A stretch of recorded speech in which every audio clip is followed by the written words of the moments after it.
తర్వాత మా రెడ్డప్ప గారి బాధ గారు. ధన్యవాదాలు అధ్యక్ష, ఈ అవకాశం ఇచ్చినందుకు. అలాగనే విప్కా ప్రత్యేక బాధ్యతలు ఇచ్చి మా మీద నమ్మకంతో విప్కా నియమించినందుకు ముఖ్యమంత్రి చంద్రబాబు నాయుడు గారికి, అలాగనే అధ్యక్షులు గారికి, అలాగనే నారా లోకేష్ గారికి ధన్యవాదాలు తెలియజేసుకుంటున్నాను. అధ్యక్ష, మహిళా సంరక్షణ కార్యదర్శులు అని చెప్పేసి గత ప్రభుత్వము సచివాలయ విధానాన్ని మొదలుపెట్టి అందులో వివిధ విభాగాలకి రిక్రూట్మెంట్ చేసుకొని వివిధ విభాగాల్లో ఉద్యోగాలు ఇచ్చి పెట్టారు. కానీ ఈ మహిళా సంరక్షణ కార్యదర్శులకి వాళ్లకు ఎవరి కింద పనిచేయాలనే విషయం మాత్రము స్పష్టంగా లేదు. వాళ్ళకి ట్రాన్స్ఫర్లు కావాలంటే పోలీస్ డిపార్ట్మెంట్ దగ్గరికి వెళ్లాల్సి వస్తుంది. వాళ్ళ మీద అడ్మినిస్ట్రేషన్ మాత్రం మున్సిపల్ డిపార్ట్మెంట్ చేస్తూ ఉంది. వాళ్ళ మీద ఎగ్జిక్యూషన్ మాత్రం ఎవరు చేస్తున్నారో తెలియని విధంగా తయారైపోయింది. వీళ్ళని చాలా డిపార్ట్మెంట్లు ఇప్పుడు మనకు సచివాలయంలో చూస్తే ఎక్కడైనా వాళ్ళకి ఇచ్చిన జాబ్ చార్ట్ ప్రకారం ఎక్కడైనా అక్రమ కట్టడాలు జరిగితే వాళ్ళు వెళ్ళి ఇన్ఫార్మ్ చేయాలని ఉంది. అలాగని అంగన్వాడీలోకి వెళ్ళిపోయేసి అంగన్వాడీలలో ప్రెగ్నెంట్ ఉమెన్ కానీ, అనిమిక్ పేషెంట్స్ కానీ, ఆఫ్టర్ డెలివరీ అయిపోయినాక లాక్టిక్ ఉమెన్స్ కానీ సంరక్షణ కూడా వీళ్ళకే అప్పచెప్పడం జరిగింది అధ్యక్ష. అలాగనే మనకు సొసైటీలో జరుగుతున్న మహిళల మీద జరుగుతున్న దౌర్జన్యాలు కానీ, వరకట్న వేధింపులు కానీ, అలాగనే పోక్సో చట్టం గురించి వాళ్ళకి అవగాహన కానీ, తప్పిపోయిన పిల్లల గురించి సమాచారాన్ని కానీ, అలాగనే వికలాంగులకు సంబంధించిన ప్రభుత్వం ఇస్తున్న పథకాల గురించి వాళ్ళకి సమాచారం ఇవ్వడం కానీ, అలాగనే బాల నేరస్తుల గురించి కూడా సరైన సమగ్ర నివేదికను అప్పచెప్పాలని చాలా రకాలుగా జాబ్ చార్ట్ని వాళ్ళకి తయారు చేసి ఇవ్వడం జరిగింది. కానీ వాస్తవంగా ఈరోజు సచివాలయంలో గమనిస్తే ఈ యొక్క మహిళా సంరక్షణ కార్యదర్శులు ఏం పని చేస్తున్నారంటే జిరాక్స్ మిషన్లో పేపర్లు పెట్టుకుంటూ తీసుకుంటూ టైంపాస్ చేస్తున్నారు. కానీ వాళ్ళకి జాబ్ ఏంటి, వాళ్ళు చేయాల్సిన పని ఏంటనేది దిశానిర్దేశం లేకుండా వాళ్ళది ఒక పోస్ట్ వేస్ట్ అయిపోయిన విధంగా తయారైపోయింది.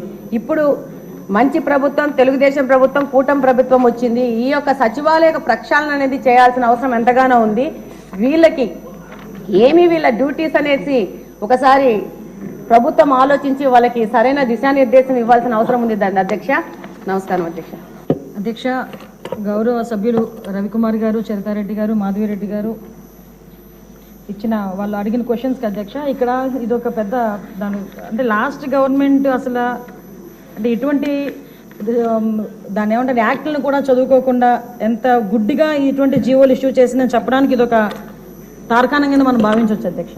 ఎందుకంటే యాక్చువల్గా వీళ్ళని మహిళా లేదా గ్రామ వార్డు మహిళా సంరక్షణ కార్యదర్శుల కింద ఇందాక సభ్యులు చెప్పినట్టుగా జీవో నెంబర్ MS నెంబర్ 129 ప్రకారం 2019లో వీళ్ళు నియమించడం జరిగింది అధ్యక్ష. ఓవరాల్గా చూస్తే అధ్యక్ష వీళ్ళు 15,000 మంది రిక్రూట్మెంట్ చేస్తే అధ్యక్ష దగ్గర 13,815 మంది ఈరోజు కార్యదర్శుల కింద మహిళా సంరక్షణ కార్యదర్శుల కింద పనిచేసే పరిస్థితి ఉంది అధ్యక్ష. అందులో సుమారుగా 1,189 ఆటోమేటిక్గా ఇంకా ఖాళీలు ఉన్నాయి అధ్యక్ష. అయితే 13,815 మందికి అధ్యక్ష 2021కి వచ్చేసరికి మళ్ళీ జీవో నెంబర్ 60 ప్రకారం చేసుకుని వాళ్ళని ఒక మహిళా రక్షణ కార్యదర్శుల కింద వార్డు లేక గ్రామ మహిళా రక్షణ కార్యదర్శుల కింద మార్చి వాళ్ళకి ఒక సపరేట్ జాబ్ చార్ట్ ఇచ్చారు అధ్యక్ష. జాబ్ చార్ట్లో కూడా అధ్యక్ష చూస్తే పోలీస్ డిపార్ట్మెంట్ ఇందాక కోన రవికుమార్ గారి సభ్యులు చెప్పినట్టుగా ఒక చీఫ్ సెక్రటరీకి ఎన్ని బాధ్యతలు ఉంటాయి అన్ని బాధ్యతలు కూడా ఒక గ్రామ మహిళా సంరక్షణ కార్యదర్శికి అప్పచెప్పడం అన్నది చూస్తేనే అధ్యక్ష వీళ్ళ తాలూకు అవివేకం అన్నది లాస్ట్ గవర్నమెంట్ తాలూకు అవివేకం అన్నది చాలా క్లియర్గా అర్థమవుతుంది అధ్యక్ష. ఎందుకంటే అధ్యక్ష ఈ రోజు మనం ఇక్కడ చూసుకుంటే అధ్యక్ష పోలీస్ డిపార్ట్మెంట్లో ఒక ఉద్యోగం సాధించాలంటే వాళ్ళు శారీరక దారుఢ్య పరీక్షలు వాళ్ళు నెగ్గాలి, రిటర్న్ టెస్ట్ వాళ్ళు ఎగ్జామ్ పాస్ అవ్వాలి, 9 months ట్రైనింగ్, కఠోరమైన ట్రైనింగ్ ఉంటుంది అధ్యక్ష. కఠోరమైన ట్రైనింగ్ తర్వాతనే ఆ పోలీస్ కానిస్టేబుల్స్ కింద వాళ్ళు అందరూ కూడా బయటకు వచ్చి పోలీస్ డిపార్ట్మెంట్ వర్క్ చేసే పరిస్థితి ఉంటుంది అధ్యక్ష. కానీ వీళ్ళని మహిళా రక్షణ కార్యదర్శి కింద ఏర్పాటు చేసిన తర్వాత కేవలం 2 వారాలు వాళ్ళకి ట్రైనింగ్ ఇచ్చి, ఒకటేమో ఒక వారం పోలీస్ డిపార్ట్మెంట్ వాళ్ళు, ఇంకొక వారం ICDS డిపార్ట్మెంట్ వాళ్ళు ట్రైనింగ్ ఇచ్చి ఓవరాల్గా చెప్పాలంటే వీళ్ళు గ్రామాల మీదకి వదిలేశారు అధ్యక్ష. వాళ్ళు పంపించిన తర్వాత కూడా వాళ్ళకి ఇష్టాలు కూడా గ్రహించకుండా పోలీస్ డ్రెస్ కూడా వాళ్ళకి వేయటానికి ఇంచుమించుగా పోలీస్ యూనిఫామ్ కూడా వాళ్ళకి వేయాలి అని చెప్పి వాళ్ళు రిస్ట్రిక్ట్ చేస్తే వాళ్ళు కూడా దానికి భయపడి బాధపడి చాలా మంది కోర్టులకు వెళ్ళిన సందర్భాలు కూడా ఉన్నాయి అధ్యక్ష. ఈరోజు కోర్టులో దగ్గర 7 రిట్ పిటిషన్లు మహిళా కార్యదర్శికి సంబంధించి ఆ పోలీస్ డ్రెస్ విషయంలోని కానీ వీళ్ళు జాబ్ చార్ట్ ఒక అవగాహన లేకుండా డబ్బులు ఇచ్చుకుని పెట్టుకున్నాడు కదా. ఆ మేధావులందరూ కలిపి ఆల్రెడీ 12,000 మంది వీళ్ళు పనిచేస్తున్నారు కదా, వీళ్ళని మనం పోలీసుల కింద కన్వర్ట్ చేసేస్తే వాటిని తగ్గించి వచ్చని ఒక ఉచిత సలహా పడేశారు అధ్యక్ష. దానికి వెనకాతలు ఒక పోలీస్ డిపార్ట్మెంట్ మీద ఒక అవగాహన, పోలీస్ రిక్రూట్మెంట్ మీద ఒక అవగాహన, వాళ్ళ తాలూకా జాబ్ చార్ట్ మీద ఒక అవగాహన ఉండుంటే ఇలాంటి పని చేసి ఉండేవారు కాదు అధ్యక్ష. ఈ రోజు వీళ్ళ పరిస్థితి ఏమైపోయిందంటే వీళ్ళు వెళ్ళి రిపోర్ట్ చేయాల్సింది గ్రామ సెక్రటరీకి రిపోర్ట్ చేయాలి. వీళ్ళ అడ్మినిస్ట్రేటివ్ పవర్స్ ఎక్కడ ఉంటాయంటే పోలీస్ డిపార్ట్మెంట్ దగ్గర ఉంటాయి. వీళ్ళకి జీతం ఇచ్చేదేమో ఎంపీడీఓ, లీవ్ ఇచ్చేదేమో ఎంపీడీఓ, మళ్ళా తిరిగి ఒకవేళ ట్రాన్స్ఫర్ అవ్వాలంటే డిపార్ట్మెంట్ కలెక్టర్ దగ్గరికి వెళ్ళాలి అధ్యక్ష. అంటే వీళ్ళకి సంబంధించి ఒక అథారిటేటివ్ ఆఫీసర్ ఒకరు కూడా లేక ఇన్ని డిపార్ట్మెంట్స్తో పోనీ పైకి వచ్చిన తర్వాత ఏదైనా పని చేద్దామంటే వీళ్ళు తాలూకా అంటే పైత్యం ఎంత పెరిగిపోయిందంటే లాస్ట్ గవర్నమెంట్కి వీళ్ళ చేతే తక్కువ జీతాలు ఇచ్చి ఎక్కువ పని చేయించుకుందామని క్రైమ్ ఆఫ్ ఎఫెన్స్ దగ్గర కూడా కాపాడడానికి కూడా వీళ్ళు తీసుకెళ్లాలంట. నాన్ బెయిలబుల్ వారెంట్లకు సంబంధించి వీళ్ళు సపోర్ట్ చేయాలంట. అక్కడికి వెళ్ళి మహిళా సంరక్షణ కార్యదర్శుల కింద, మహిళా రక్షణ కార్యదర్శుల కింద అక్కడ ఉన్న అవగాహన కల్పించడం, లేకపోతే ఐసీడీఎస్ సంబంధించి ఏదైనా మిడ్ డే మీల్స్ చూడడం అంతవరకు ఓకే. ఆఖరికి పోలీస్ డిపార్ట్మెంట్కి వాళ్ళ ఇన్వెస్టిగేషన్లోని కూడా వీళ్ళు హెల్ప్ తీసుకొని చేసుకునే పరిస్థితి కనిపించింది. లాస్ట్ గవర్నమెంట్లో చాలా మంది మాతోనే మొరపెట్టుకున్నారు అధ్యక్ష. మేము ప్రతిపక్షంలో ఉండేటప్పుడు పోరాటాలు చేసేటప్పుడు మాకు సెక్యూరిటీ కింద మమ్మల్ని ఆపడానికి, సెక్యూరిటీ కూడా కాదు మమ్మల్ని ఆపడానికి ఈ మహిళా కానిస్టేబుల్తో పాటు మహిళా పోలీసులు కూడా పంపించేవారు. మేము అడిగేవాళ్ళం మీరెవరమ్మా మహిళా పోలీసా మహిళా కానిస్టేబుల్ అంటే మహిళా పోలీస్ అండి అని. ఇందులో విషయం ఏంటంటే అధ్యక్ష చాలా మంది ఏస్ అయిపోయిన వాళ్ళు ఉన్నారు. మళ్ళీ ఇంకోటి ఏంటంటే ఎంటెక్లు బీటెక్లు చేసుకుని కొంతమంది ఫ్యామిలీస్ పోలీస్ డిపార్ట్మెంట్లోకి కొంతమంది యాక్సెప్ట్ చేస్తారు, కొంతమంది యాక్సెప్ట్ చేయకపోతారు.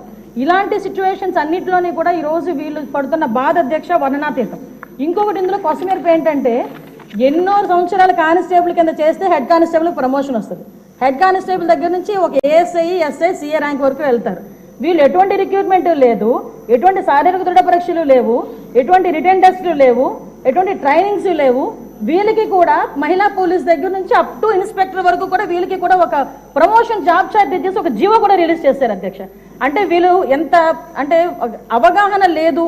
అప్పుడు మనందరూ అనుకునే వాళ్ళు తొగ్గులకు పరిపాలన అని. దానికి ఇది ప్రత్యేక సాక్ష్యం కింద మనం ఈ మహిళా రక్షణ కార్యదర్శుల గురించి చూడాలంటే ఇది మనం చెప్పుకోవచ్చు అధ్యక్ష. ఇన్ని రకాలుగా వీళ్ళు చేసిన అధ్యక్ష, వీళ్ళకి ఏంటంటే అధ్యక్ష ఎస్కార్ట్ డ్యూటీలు, బందోబస్తు డ్యూటీలు, వాళ్ళు అక్కడికి వచ్చి ఏడ్చేవారు అధ్యక్ష. ప్రస్తుతం చాలా మంది మేము వచ్చిన తర్వాత కూడా ఇప్పుడు ఈ విషయంలోనే గౌరవ సభ్యులందరూ కూడా చెప్పడం జరిగింది. వీళ్ళు పోలీస్ డిపార్ట్మెంట్కి సంబంధించిన వాళ్ళ కింద ఉంచాలా, లేకపోతే ఐసీడీఎస్లో మనం పంపించుకోవాలా, వేరే ఎవరికైనా ఏదైనా జాబ్ చార్ట్ ఇచ్చి సపరేట్గా వీళ్ళు ఏదైనా మనం చేయాలా అనేది ఆలోచన చేసుకోవడానికి